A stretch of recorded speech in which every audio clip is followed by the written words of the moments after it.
फिर इजाफा कर दिया गया है और शरह सूद जो है वो उसको बढ़ाकर अब 17 तक कर दी गई है। तो इससे महंगाई पर काबू पाने के लिए जो है वो ऐलान किया गया कि इससे बढ़ती महंगाई पर काबू पाया जाएगा। तो साथ साहब क्या समझते हैं आप, इससे महंगाई पर किस तरह काबू पाया जाएगा? एक्चुअली देखिए, जो गवर्नमेंट का जो मेजर्स हैं ये एक तो ये कि ये बिल्कुल सही डिसीजन है, इसको इम्प्लीमेंट करना जरूरी था। ये ऑल्दो आईएमएफ की कोई कंडीशन तो नहीं थी, लेकिन प्रोग्राम को रिज्यूम करने के लिए कुछ इकदाम की जरूरत है, जिसमें इंटरेस्ट रेट को इंक्रीज करना एक था, और उसके अलावा अभी हम समझते हैं कि गैस के टैरिफ हो या इलेक्ट्रिसिटी का टैरिफ हो, वो भी इंक्रीज हमें समझ में आता है कि वो इंक्रीज होगा। तो इससे इन्फ्लेशन तो कंट्रोल नहीं होगा, लेकिन ये वो इकदाम हैं जो कि आपका जो आईएमएफ का जो प्रोग्राम है इसको रिज्यूम करने के लिए बहुत ज्यादा जरूरी है।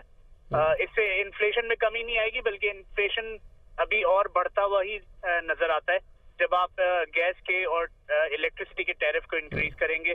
फर्दर गवर्नमेंट इंक्रीज कर रही होगी अभी कुछ दिनों में। सर साहब, इसका इम्पैक्ट क्या पड़ेगा? अगर हम बात करें अपनी इकोनॉमी की, मुल्क की जो माशी सूरत हाल है उस पर इसका कोई इम्पैक्ट पड़ेगा इमीडिएटली? देखिए, कोई इमीडिएट इम्पैक्ट होना इस वक्त काफी मुश्किल नजर आता है। उसकी रीजन ये है कि बिजनेसेस पहले ही इस वक्त या तो शट डाउन हो रहे हैं या फिर वो पहले ही उनके जो प्रॉफिट्स हैं और जो सेल्स हैं उसमें कमी नजर आ रही है। तो बेसिकली अगर आप इकोनॉमी के पर्सपेक्टिव में देखें तो ये डिमांड कॉन्ट्रैक्शन हो रहा है, और ये जरूरी था। उसकी रीजन यही थी कि हम अपने डेट्स को रीपे नहीं कर पा रहे हैं, तो इवेंचुअली इसको रीस्ट्रक्चर करना जरूरी होगा।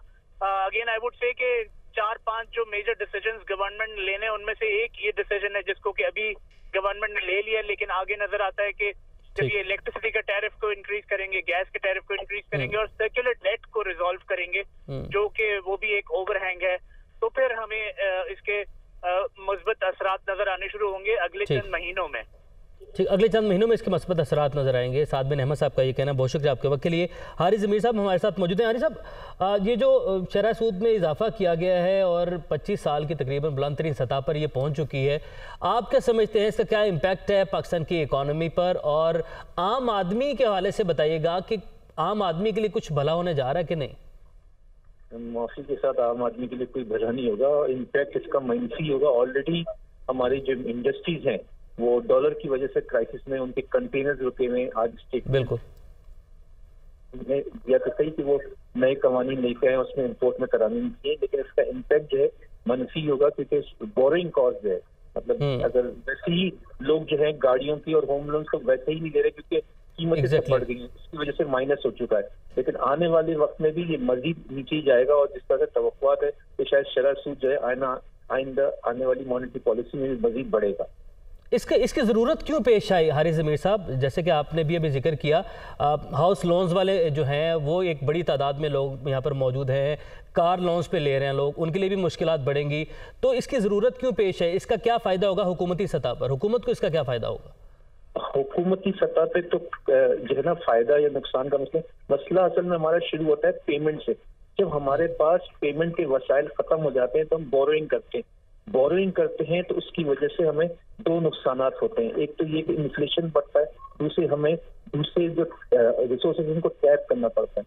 तो जब इंटरेस्ट रेट जो है वो वाहिद टूल रह जाता है तो इन्फ्लेशन को कंट्रोल किया जाए, जैसे साहब ने बोला, आपने भी लिया, तो वो उससे कोई फायदा नहीं होगा। एक ग्रोइंग इकोनॉमी में तो होता है, लेकिन हमारे यहाँ क्योंकि मसाइल बहुत ज्यादा हैं, इन्फ्लेशन 25% है और शरह सूद जो है वो 17% पे आ गई। तो अभी भी जो है देखा जाए तो 8% का गैप है।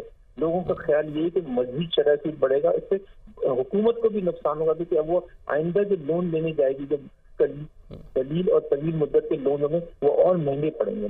बिल्कुल। हारिस ज़मीर साहब, जिस तरह के कोई भी मुल्क हो उसकी इकोनॉमी की बात करें, उसमें जो स्मॉल मीडियम इंडस्ट्रीज़ होती हैं उनका बड़ा अहम किरदार होता है, एसएमईज़ का भी बड़ा किरदार होता है। तो वो वही बात है कि वो डिस्करेज हो जाएंगे ऐसे इकदाम से, और नई इन्वेस्टमेंट जिसको हुकूमत कह रही है कि हमें नई इन्वेस्टमेंट लानी होगी, नए इन्वेस्टर्स को हमें इंकरेज करना होगा कि वो आएँ इस मार्केट में इन्वेस्ट करें। तो इस तरह के इकदाम से वो लोग भी पीछे नहीं हट जाएंगे? बिल्कुल सही कहा आपने, उसके असरात भी मंफी होंगे।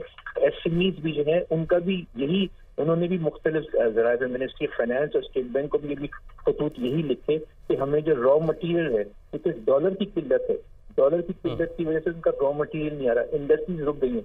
बड़ी बड़ी इंडस्ट्रीज ने जो है नोटिस किए स्टॉक एक्सचेंज को भेजे कि वो स्पार्क, सुजुकी मोटर्स, बड़ी बड़ी कंपनीज है वो डॉलर की फरावानी नहीं होने की वजह से बंद हो गई थी। जब बड़ी कंपनीज बंद हो गई तो छोटी कंपनीज जो है वो लाजमी है कि या तो फिर वो फिर इलीगल वे से या ग्रे मार्केट के जरिए से डॉलर लेती और वो अपना काम, लेकिन उसका असर जरूर मार्केट पे ही पड़ता है, जो उसकी प्राइसिंग होती, कीमतें बढ़ जाती हैं।